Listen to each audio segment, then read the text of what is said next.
Okay, guys, thank you so much for coming to our yet another podcast slash interview series. Today we have a special guest joining us. Guys, welcome Daiki Endo, CFO of the project called Bounty Hunters. Daiki, it's a pleasure having you on our show today. How are you doing? First of all, thank you for inviting me. Pretty much great. Again, my name is Daiki, BD lead and the CFO of the project called Bounty Hunter.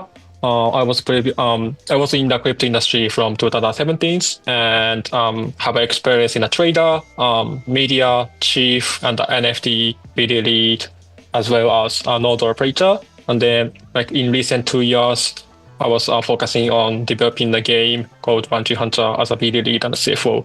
It's my pleasure to be up here today. Yeah, totally, man. Me too. So you've been around in crypto for quite a while, since 2017, I believe. So you've been a trader, a media expert, NFT creator, node operator, by the way. So which one was the toughest? I would say definitely trader. I would say I was lucky because the moment I dive into the crypto industry was a bit early. So what I did is like keep tracking on-chain data such as how much stablecoin was minted in a day, or like how many BTC to be transferred into certain CFI. That was kind of trigger massive selling or massive buying pressure. So like I was lucky because at that time, like during like 2017 to like 2019, this kind of edge was like pretty much obvious. But I think that's why like I could kind of make some of the profit. But like recently, this kind of trend is like saving, not like the on-chain data. It's not like always corresponding with like market data, the chart price of the chart. So Indeed. I would say, yeah, trade. I was super lucky to keep surviving in this industry, even though I started my career as a trader. But I don't recommend anyone to join in this industry with a trader. So like, yeah, I would say definitely trader would be the tough thing.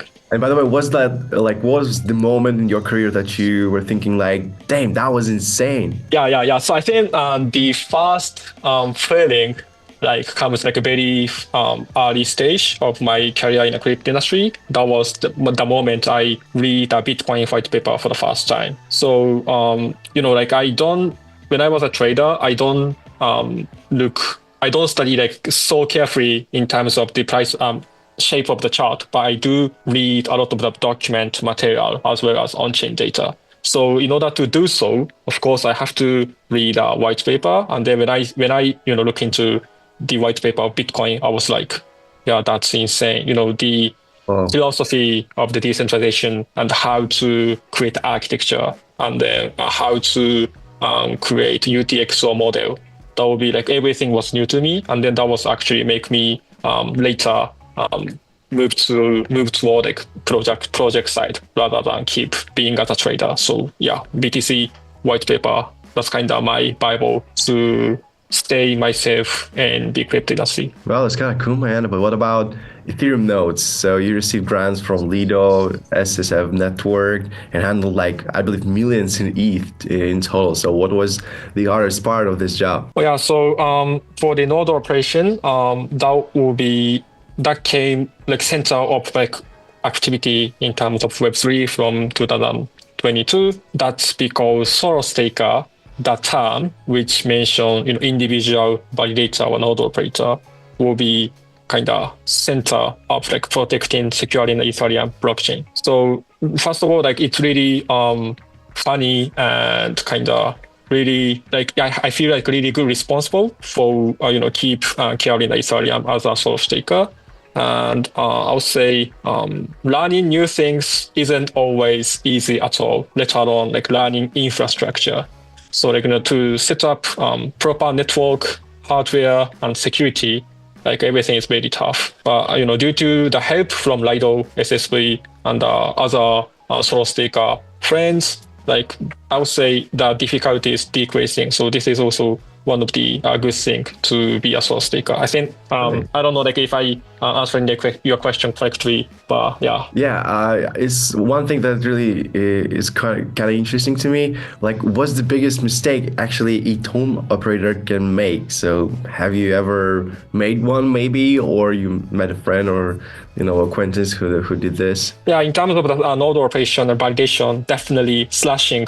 It's a misoperation of the validator node accompanied with losing some of your collateral, some of your asset. So this slashing was made if you do like a double voting, like a double attestation, and then that will be really violating the blockchain consensus algorithm.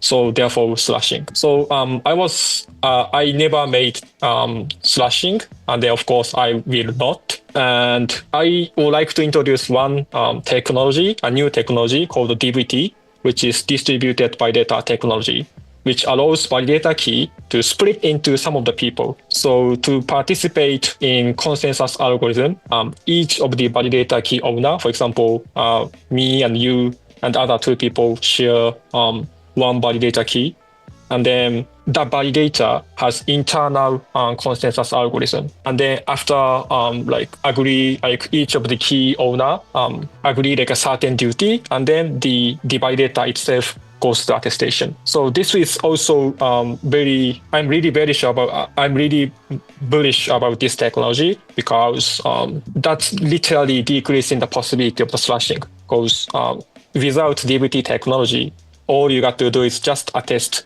by your own risk.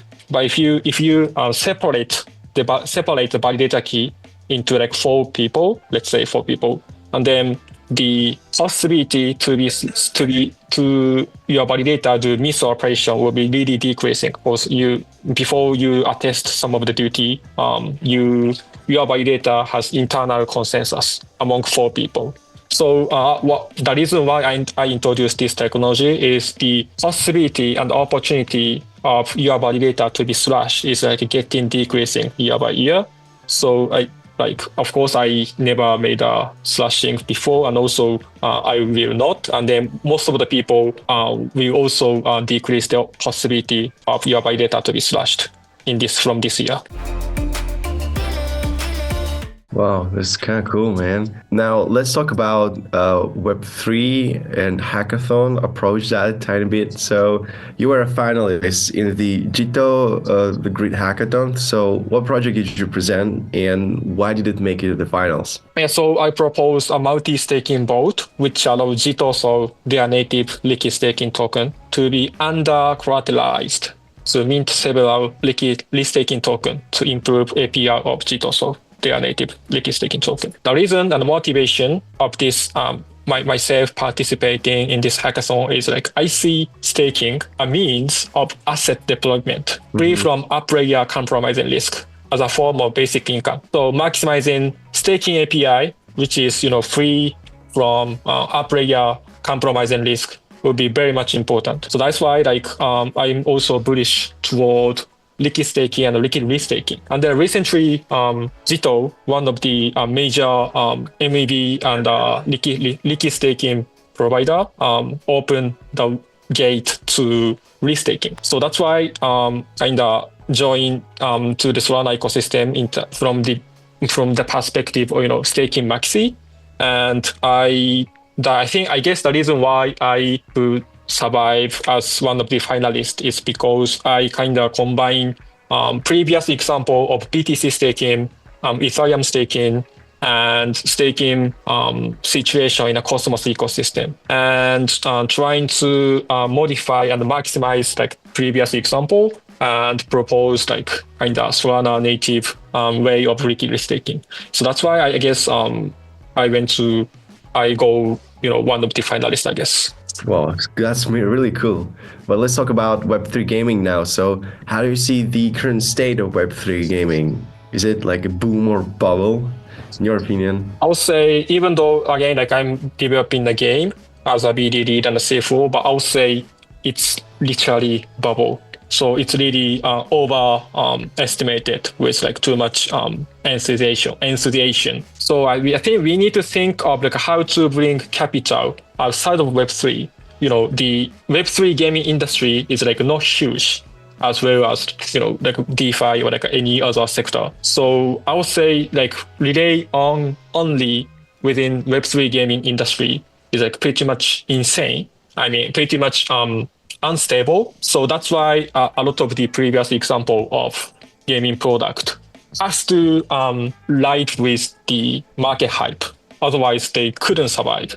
So that's why I think we got to find a way to how to bring the capital outside of Web3 and to make these like Web2 user onboarding easily and effectively so that we can make sustainable gaming. So this is actually what we do. But what was the hardest part, like attracting gamers or convincing investors that it isn't just the crypto arcade? It's a really good question. Seriously, I would say it's a really good question. So I would say, based on like my experience, I would say convincing like Web3 investor will be like one of the toughest thing, like among like my every job, because there's a criteria in terms of like VC's perspective that will include traction or some of the quantitative data analysis. So I think because of like previous games was not sustainable at all, there's some of the VC who previously has like a massive exposure to the Web3 gaming.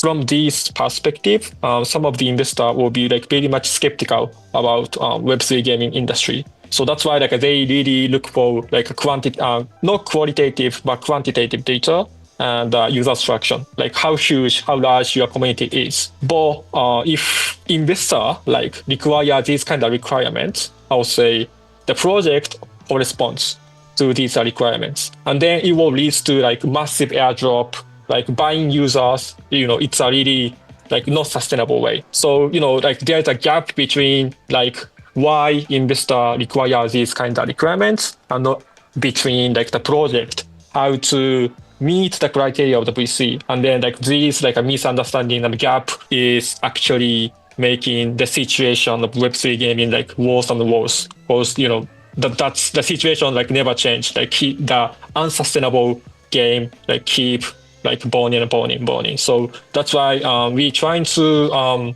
change. We trying to like fight. We trying to present the idea of like how to bring new people from like outside of the Web3 industry. But I would say, like honestly speaking, like it's one of the tough things to convince investor without having like the good traction in terms of like how huge the community is, because some of the Web2 people really skeptical about Telegram, and the Discord is too difficult for them to use, to dive into the Discord, like to verify. So it still is, yeah. Yeah. So like I would say in order to decrease the gap between like these needs of the Web2 people and as well as meeting the investors' requirements, definitely persuading investor is one of the tough things. By the way, how did the idea come to life? It's a really interesting concept, like bounty counters, call machines. Well, let's talk about that. So how did that idea came to realization? So for the idea, like firstly, like bounty hunters was our founder.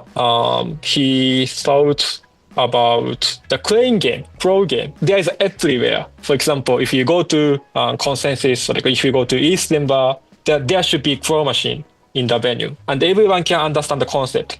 What you got to do to win, how to control the crane. It's easy to understand everyone, like what you are expected to do. In this sense, the crane game is very scalable, and then everyone can understand the concept without any verbal languages. Right. So as a startup from Japan, we came up with an idea, which is why not let people remotely control physical machine while connecting wallet, and then just let people aim a crypto as a reward, and then we can offer real playing game like to global perspective. So that's kind of vast idea. The pro game is like a scalable and universal notion. So just why not like let people remotely control it? But really interesting. One question came into my mind. So Really quick, if I had like 10 minutes right now in a smartphone here, actually I'm having, so what should I do to try bounty hunters right now? So what my first step? Oh yeah, thank you for like giving me opportunity for stealing. Honestly, the main game of the bounty hunter is not yet ready. Currently, still under the development. So what we have right now is we have a Telegram game. The concept is the same, letting people remotely control physical machine, but this time on Telegram mini application.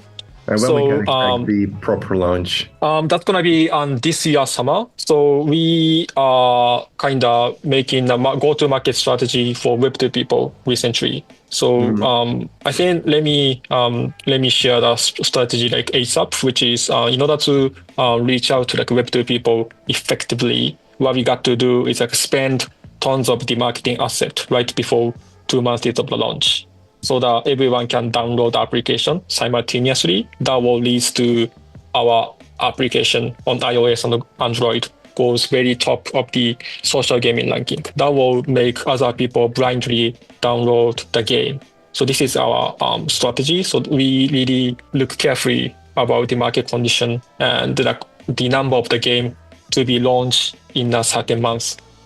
And then we decided to launch the game on this year summer. So that's kind of our strategy. And then before that, we have like a Telegram game where you can aim for the cryptocurrency after controlling a physical machine on Telegram. So if you have 10 minutes, please head to the Telegram and then try the physical machine, and then really love to hear your feedback and your thought.